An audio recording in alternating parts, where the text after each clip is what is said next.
Alors, si un signal x de t est stationnaire,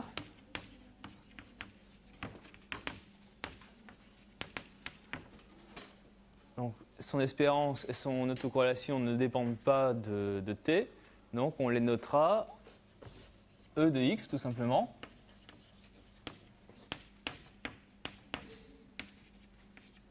Sans le t, et gamma x de taux.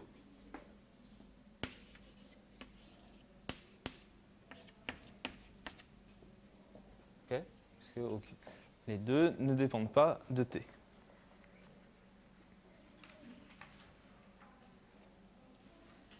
Donc un processus stationnaire, donc un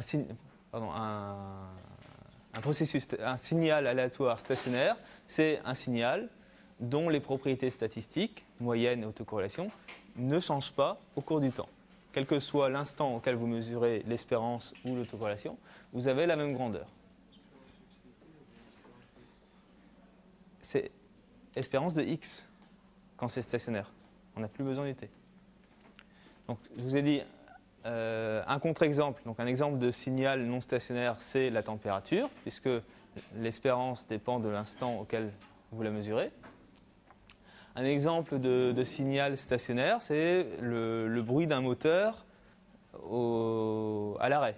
D'accord ? Quand la voiture est arrêtée, vous laissez le moteur tourner au ralenti, qu'il n'y a pas aucune accélération, ça vous fait un bruit stationnaire. Donc c'est un bruit tel que, quel que soit l'instant où vous mesurez sa moyenne ou son autocorrélation ou sa puissance, vous aurez les mêmes propriétés.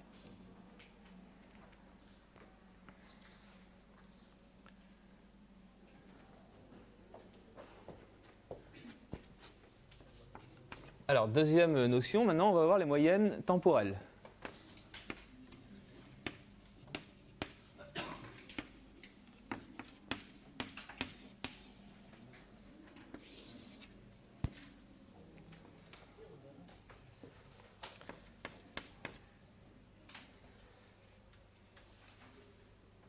Alors, les moyennes temporelles se calculent pour une réalisation donnée. Alors, on va d'abord voir la moyenne elle-même. Donc, pour une réalisation x0 de x, donc on va prendre une réalisation particulière qu'on va noter x0. Eh bien, la moyenne temporelle de x0, ça va se noter x0 avec une barre dessus. Enfin, ça, c'est la moyenne telle que vous avez l'habitude de la calculer, c'est-à-dire vous moyennez dans le temps votre signal. Donc c'est la limite quand grand T tend vers l'infini, de 1 sur grand T, fois l'intégrale de moins T sur 2 jusqu'à grand T sur 2, de x de t dt. De x0 de t dt. C'est le calcul classique de la moyenne. Vous intégrez votre signal sur une durée grand T et vous divisez par la durée grand T.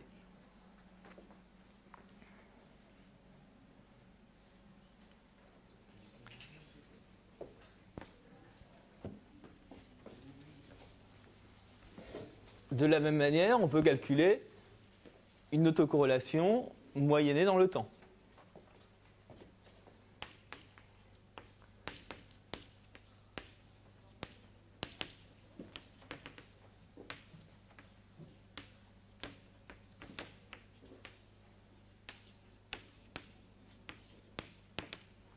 Donc là, c'est tout simplement la moyenne temporelle de x0 de t x0 de t moins taux,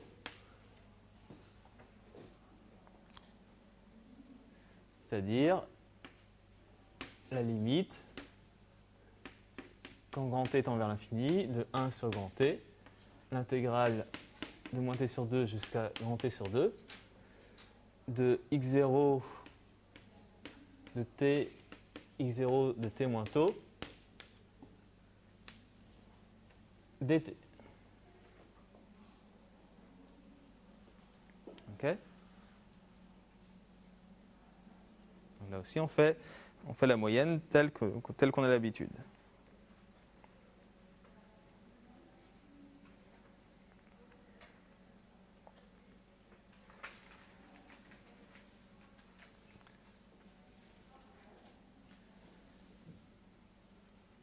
Alors,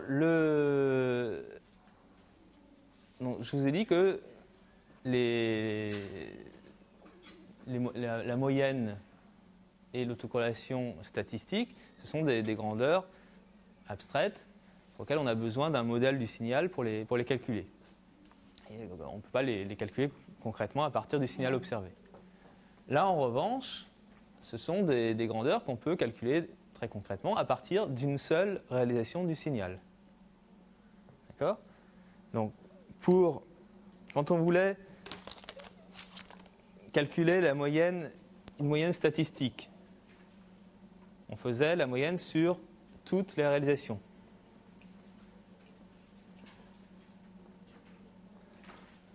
Quand on veut calculer une moyenne temporelle, eh bien, on prend une seule réalisation et on fait la moyenne sur tout le temps.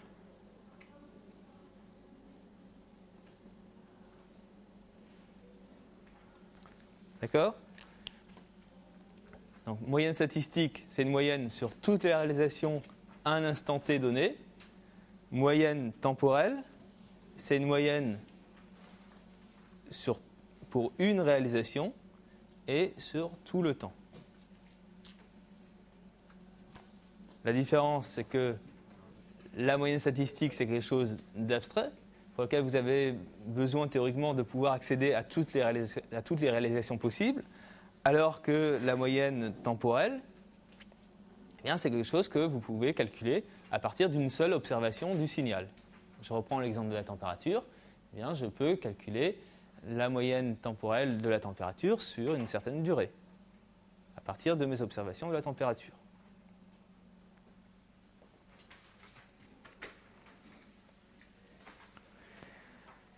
Alors, je reviens sur une chose, c'est la signification de donc, la moyenne. Vous savez ce que ça signifie, que ce soit l'espérance statistique ou la moyenne temporelle.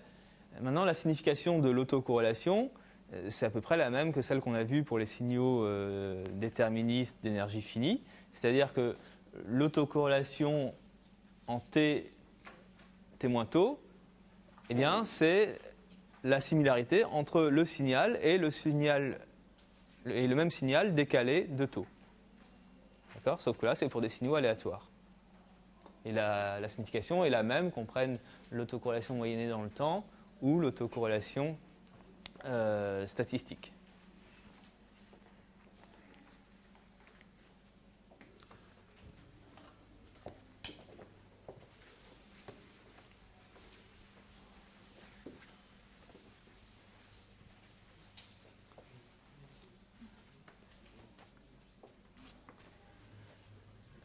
Qu'est-ce que je veux voir ?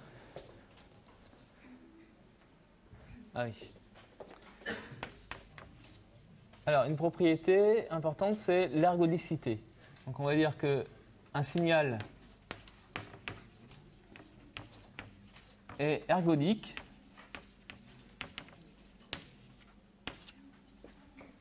si ses moyennes temporelles sont identiques pour toutes les réalisations.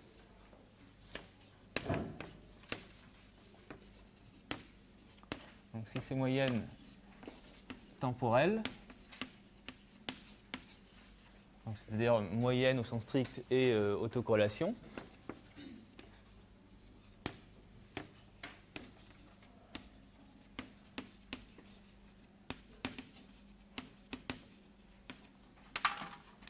sont identiques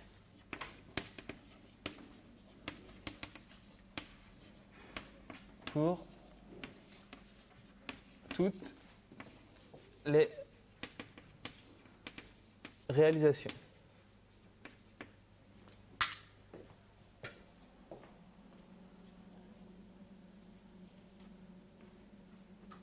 C'est-à-dire que, quelle que soit la réalisation que je prenne, eh bien j'aurai toujours, le calcul de la moyenne temporelle me donnera toujours le même résultat.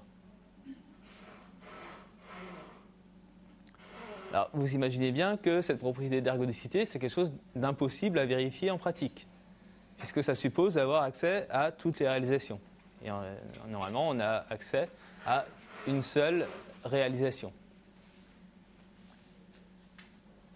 Donc, très souvent, cette propriété d'ergodicité, on devra supposer qu'elle est vraie et vérifier par la suite que l'hypothèse n'est pas absurde. Et un cas intéressant, c'est le cas des signaux qui sont à la fois stationnaires et ergodiques. Donc on a dit un signal stationnaire, c'est un signal pour lequel on peut calculer l'espérance à n'importe quel instant. Sur toutes les réalisations, à n'importe quel instant, on obtient le même résultat. Un signal ergodique, c'est un signal dont on peut calculer la moyenne temporelle sur n'importe quelle réalisation. On obtient toujours le même résultat. Et donc, si un signal est stationnaire et ergodique, eh bien, ces moyennes statistiques et temporelles sont identiques.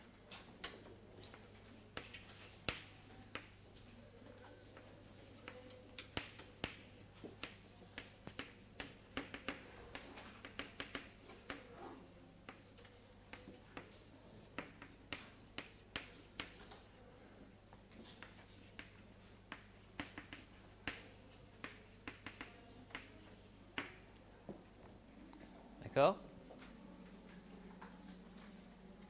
Alors ça va être une propriété intéressante, d'avoir un signal qui est à la fois stationnaire et ergodique. Parce que je vous ai dit que les moyennes statistiques ne sont pas accessibles à partir d'une observation du signal. On a besoin d'un modèle probabiliste pour pouvoir envisager toutes les réalisations possibles du signal. Mais s'il est à la fois stationnaire et ergodique, eh bien, ces moyennes statistiques et temporelles, ce sont les mêmes. Donc ça veut dire qu'il suffit d'avoir une réalisation du signal, d'observer pendant une certaine durée, et vous avez accès à tout, à ces moyennes statistiques et ces moyennes temporelles, sans être obligé de passer par les modèles probabilistes. Donc ça, c'est une propriété qui sera très utile pour étudier les signaux. Alors pour préciser un peu ces deux notions d'ergodicité et de stationnarité, on va prendre deux exemples.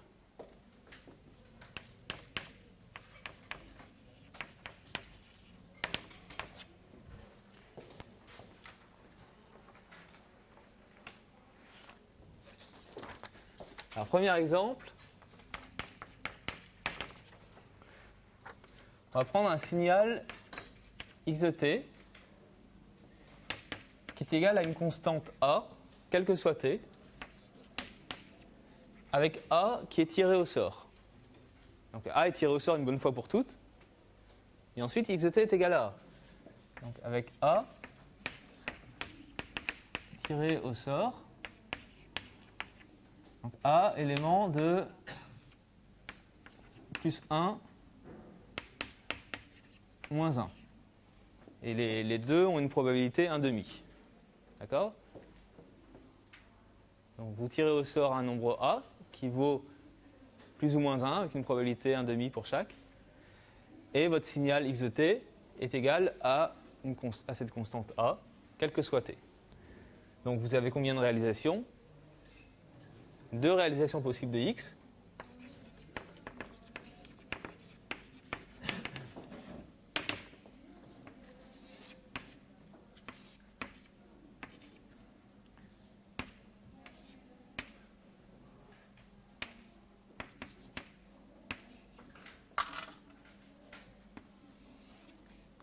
Une réalisation et la deuxième réalisation.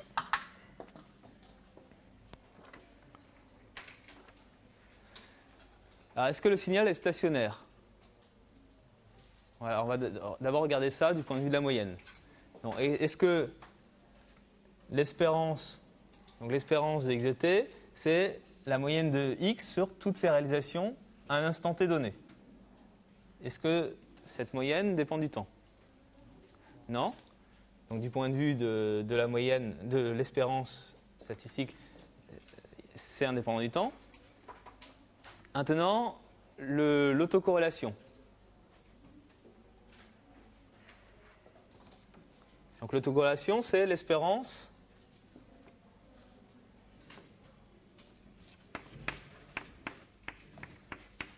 de x de t,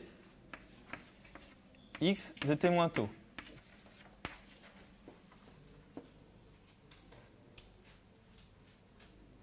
Et ça, il va falloir le calculer sur tous les couples de réalisation possibles de x de t moins taux. Vous avez combien de couples de réalisation possibles? 4. Vous pouvez avoir ça égale 1, ça égale 1, moins 1, moins 1, 1, moins 1, moins 1, 1. Donc l'espérance, ça va être la somme des produits x de t moins taux multipliés par leur probabilité.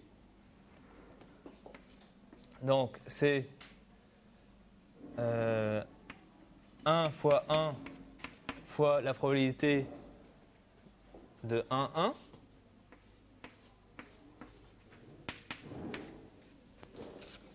Plus moins 1 fois moins 1 fois la probabilité d'avoir moins 1, moins 1.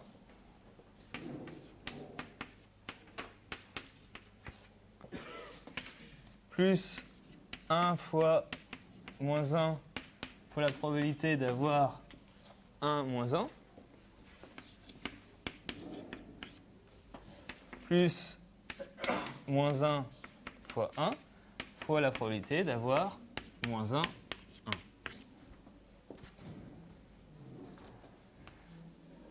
Chacune de ces probabilités vaut combien?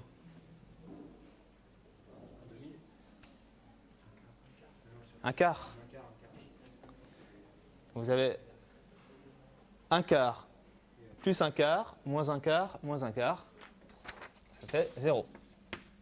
Et 0, c'est bien indépendant de t.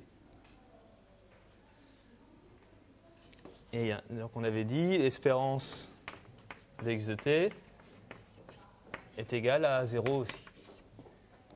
Donc à la fois l'autocorrélation et l'espérance sont indépendantes du temps, donc le signal est stationnaire.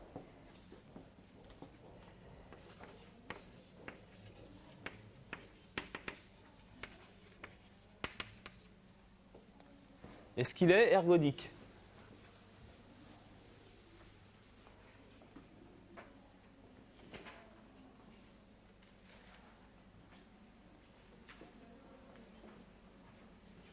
Ergodique, ça veut dire que sa moyenne temporelle est indépendante de la réalisation choisie.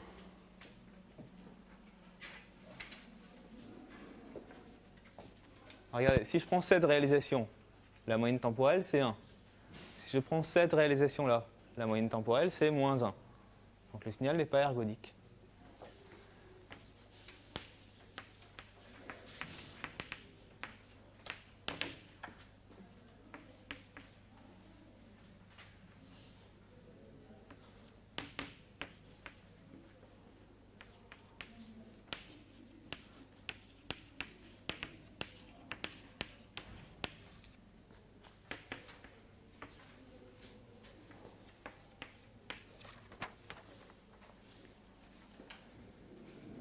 Ok.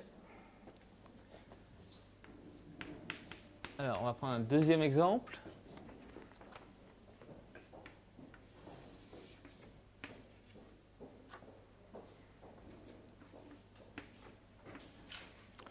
On va prendre deux sinusoïdes décalés dans le temps. Donc la première, ce sera un cosinus.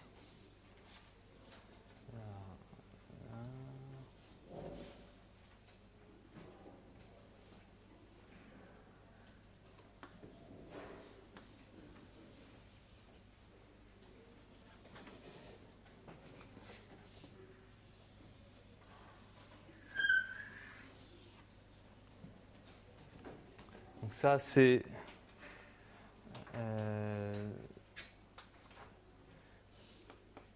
x1 de t égale cosinus t.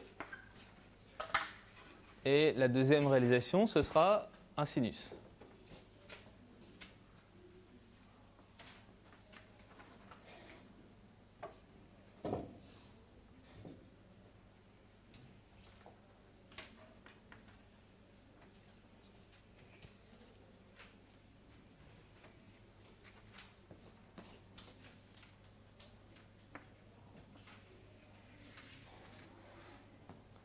Donc x2 de t, c'est sinus de t.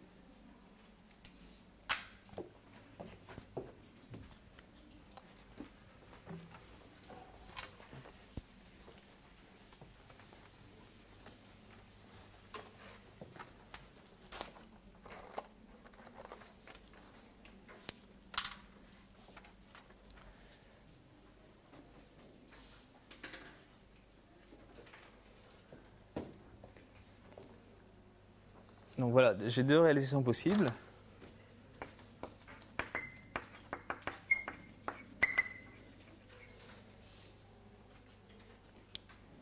Est-ce qu'il est stationnaire?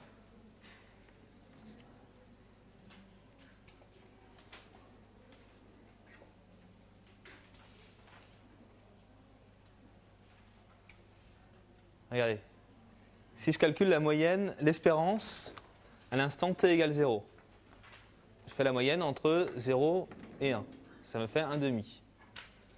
Si je calcule l'espérance à l'instant t égale pi.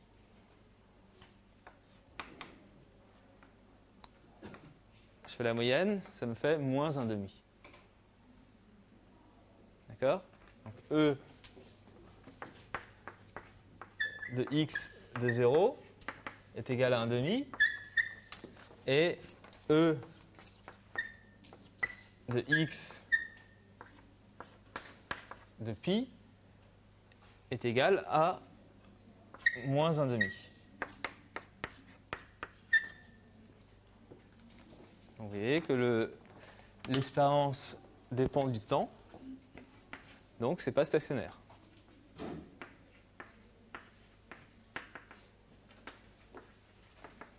Okay? Il suffit d'exhiber deux instants pour lesquels l'espérance statistique n'est pas la même. Alors maintenant, on va regarder l'ergodicité.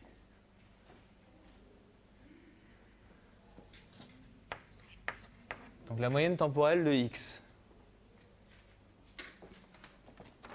Pour x1,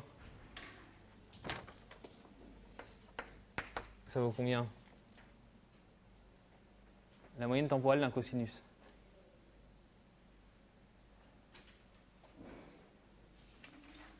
Alors, la moyenne temporelle d'un cosinus, c'est 0. En moyenne, un cosinus, c'est nul. Et pareil pour le sinus. La moyenne temporelle d'un sinus, c'est 0 aussi. D'accord? Donc la moyenne temporelle est la même pour les deux réalisations.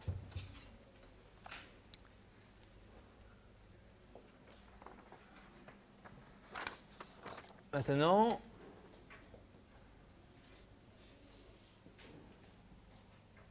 si je prends l'autocorrélation moyennée dans le temps.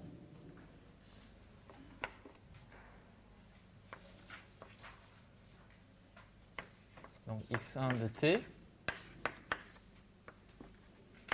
x1 de t moins taux. Je prends la moyenne temporelle de x1 de t, x1 de t moins taux.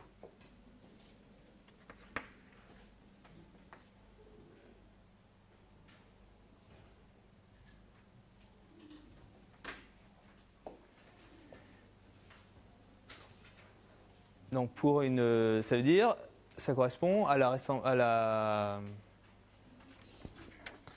ouais, en fait, on va le calculer.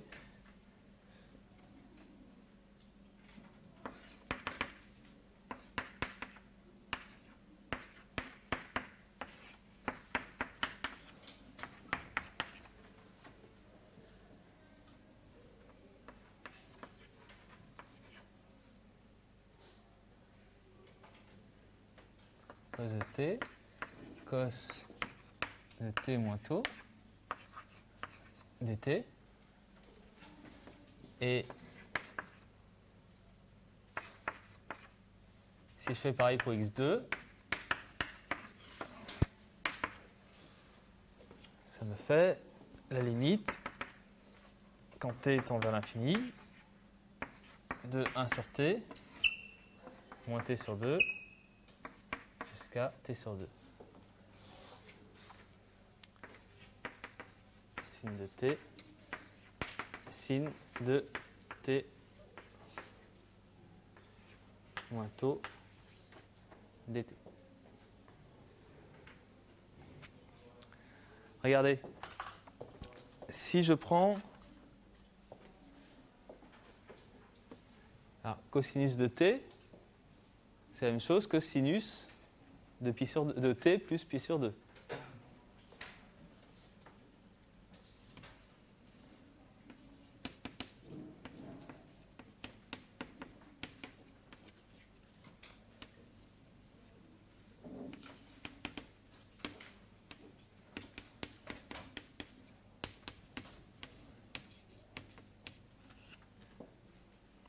Ensuite, je fais un changement de variable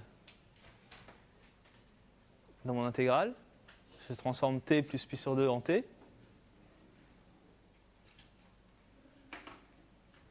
Les bornes de l'intégrale vont être juste décalées de pi sur 2. Et comme c'est avec un grand T qui tend vers l'infini, ça ne changera rien.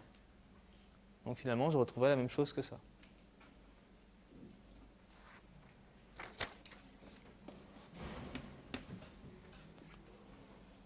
Ok ? Donc finalement, ce signal, il a une autocorrélation, une moyenne temporelle et une autocorrélation temporelle, moyenne dans le temps, qui ne dépendent pas de la réalisation choisie. Donc il est ergodique.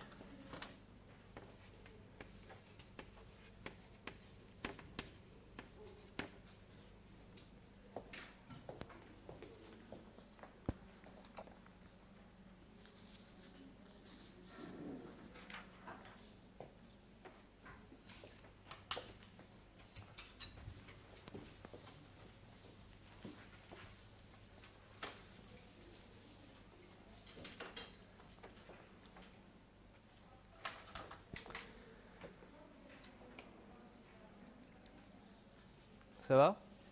Alors, on va revenir au sujet principal du chapitre, qui est la représentation fréquentielle.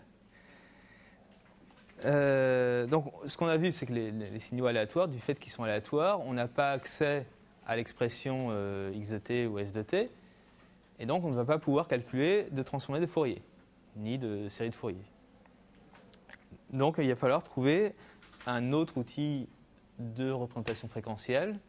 Et vous allez voir l'intérêt de ces notions d'autocorrélation. Alors, d'abord, on va faire un petit détour par les signaux périodiques. Donc, on va voir la puissance et la densité spectrale de puissance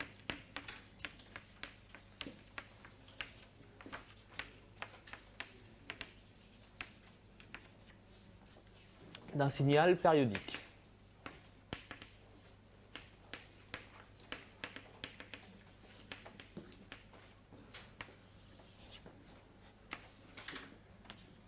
Et la densité spectrale de puissance, on la notera en abrégé DSP.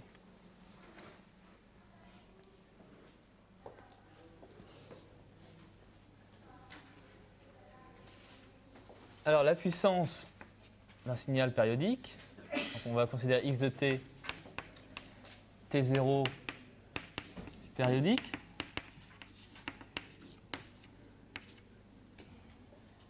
Et la puissance, comme vous le savez sans doute,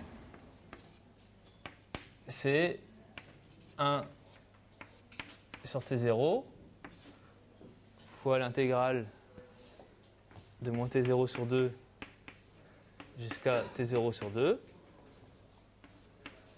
de module de x de t au carré dt. d'accord?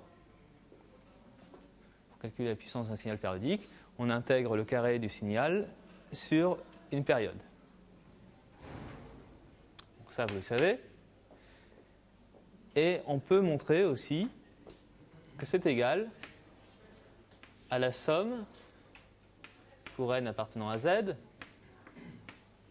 des modules de Cn au carré, les Cn étant les coefficients de la série de Fourier qui représente ce signal. Et ça, c'est ce qu'on appelle, donc ça on peut le démontrer, la démonstration est sur la feuille que je vous ai donnée la semaine dernière. Ça, c'est ce qu'on appelle le théorème de Parseval.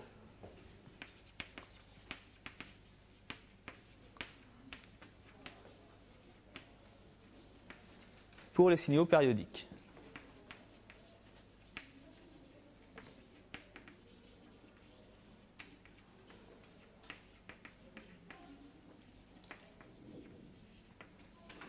Alors, la semaine dernière, on avait vu le théorème de Parseval pour les signaux apériodiques d'énergie finie. C'était un théorème qui se rapportait à la mesure de l'énergie. Là, c'est un théorème qui se rapporte à la mesure de la puissance pour les signaux périodiques. Donc ça veut dire qu'on peut calculer la puissance d'un signal périodique soit par une intégration dans le temps, soit par une somme dans le domaine fréquentiel, puisque les modules des Cn au carré, ça correspond au coefficient des raies du spectre du signal.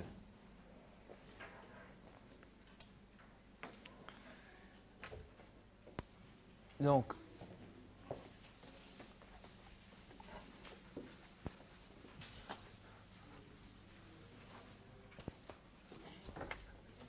on va définir la DSP, densité spectrale de puissance de X. Alors là, c'est un petit gamma, un gamma minuscule. Gamma X de nu, ce sera une fonction de la fréquence. Ce sera une somme de raies pondérée par les Cn carrés. La somme pour n éléments de z des modules de Cn au carré delta n nu 0 de nu. C'est-à-dire, en clair, c'est la chose suivante.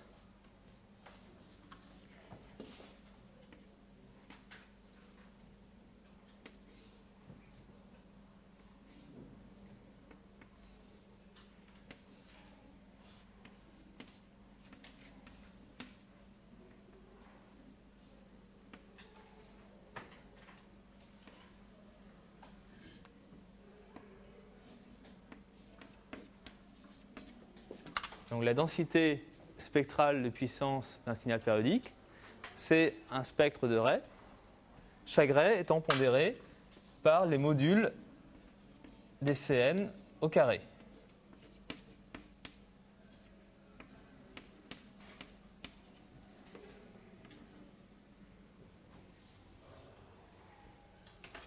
Okay. Donc maintenant, vous voyez pourquoi on appelle ça densité spectrale de puissance. C'est tout simplement parce que ça correspond à une répartition de la puissance dans l'espace des fréquences. Alors vous voyez, d'après ce théorème de Parseval, on peut calculer la puissance soit par une intégration dans le temps, soit par une somme des modules de Cn au carré. On calcule la puissance en faisant la somme de ces grandeurs-là. Donc les modules des Cn au carré, ça correspond à une répartition de la puissance du signal dans l'espace des fréquences. D'où le nom de densité spectrale de puissance.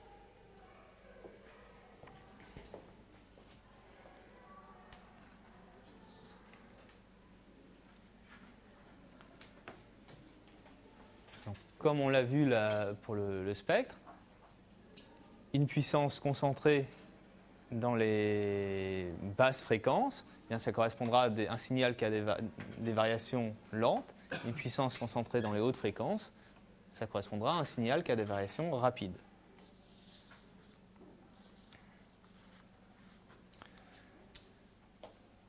Alors maintenant, on va voir la puissance et la densité spectrale de puissance d'un signal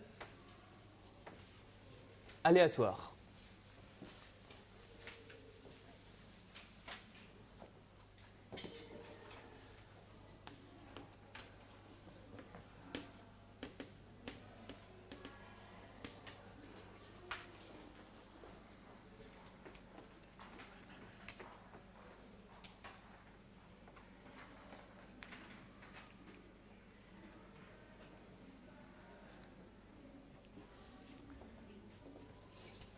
Alors d'abord la puissance.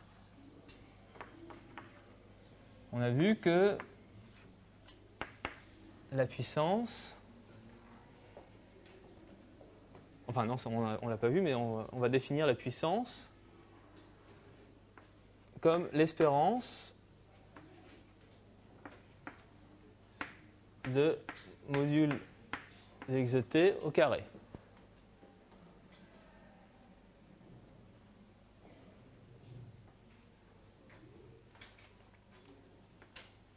Et donc ça, c'est égal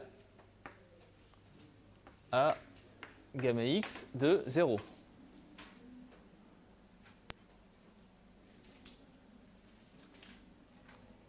Ah oui, on va supposer que le signal est aléatoire et stationnaire et ergodique.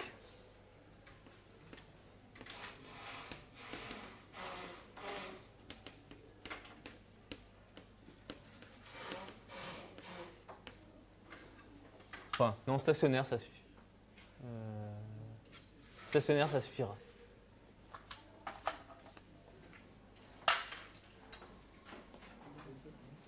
D'accord?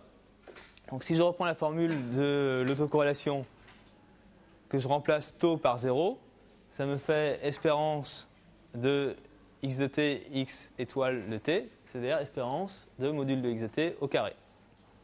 Donc on retrouve quelque chose d'habituel. La puissance, c'est la moyenne du carré du signal. Puis si le signal est ergodique,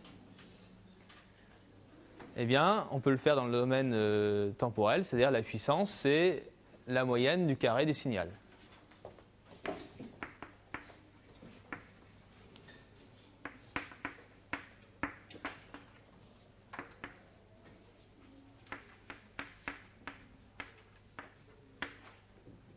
La moyenne temporelle.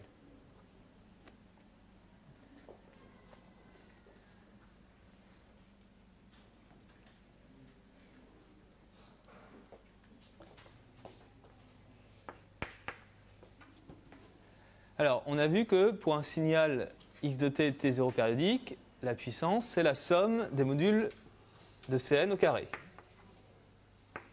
Donc, pour x de t t0 périodique,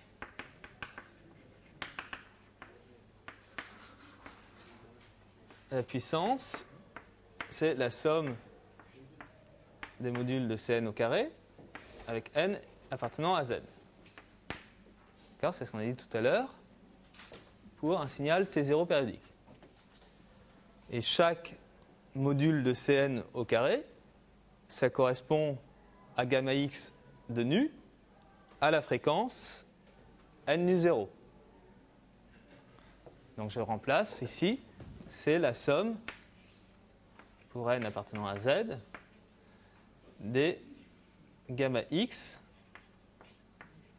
de n nu 0. D'accord? D'après le graphique qui est à côté, chaque module de Cn au carré, ça correspond à la valeur de gamma x à la fréquence n nu 0.